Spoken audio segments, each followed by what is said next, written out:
為咗配合香港氣候行動藍圖2050同埋喺2050年之前實現碳中和嘅目標，機電工程署推出咗重新校驗計劃，為政府現有建築物進行重新校驗，作為推廣喺現有建築物上節能嘅重點措施之一。重新校驗係一個系統化嘅過程，透過定期檢查現有建築物嘅運作性能，去揾出可節能、低成本嘅改進措施，從而降低能源消耗嘅費用並改善室內環境。重新校驗主要有4個階段，分別係規劃、調查、實施同持續校驗。喺重新校驗入面，我哋會專注於建築物內嘅中央屋宇裝備裝置，其中包括空調，例如冷水機組、風櫃、照明、室外燈、電力、供電系統及設備、升降機及自動扶手梯。首先，喺規劃階段，我哋需要向建築物負責人同埋維修保養組收集資料，其中包括建築物嘅基本資料，例如總樓面面積、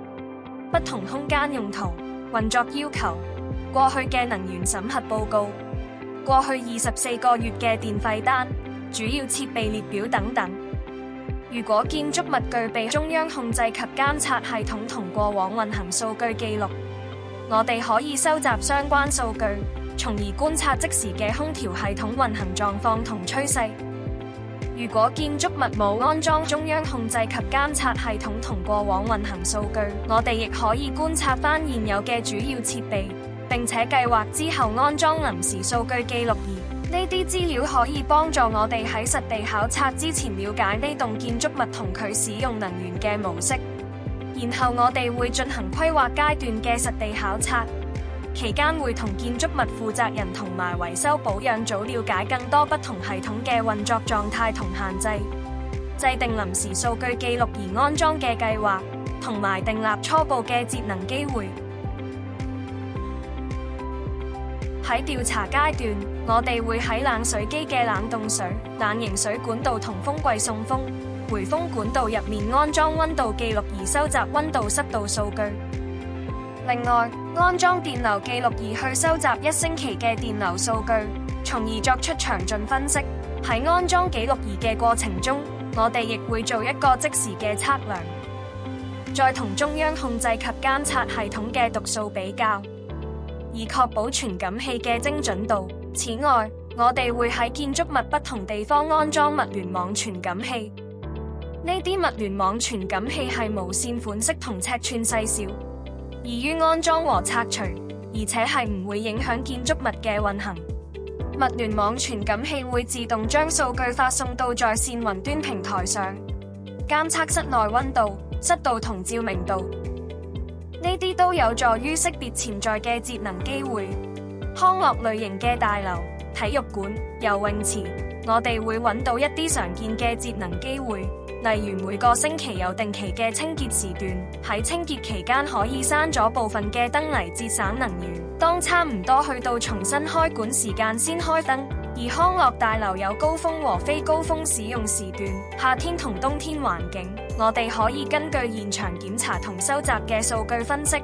採取適當嘅調整，稍為提升冷水機、風櫃的溫度設定值，以節省能源又唔影響場地嘅舒適度。對於市政大廈，因應場地嘅用途多樣化，中央冷氣嘅運行時間需要符合不同場地要求。好多時而家嘅運行時間表都只有最初所預設嘅，會超出實際所需要浪費能源。所以我哋建議重新審視大樓場地最早同最遲運作嘅時間，微調中央冷氣運行時間表。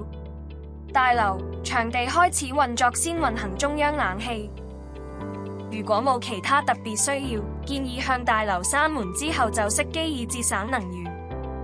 之後，我哋會同建築物負責人同埋維修保養組舉行會議，討論揾到嘅潛在節能機會，經佢哋同意後就實施試驗。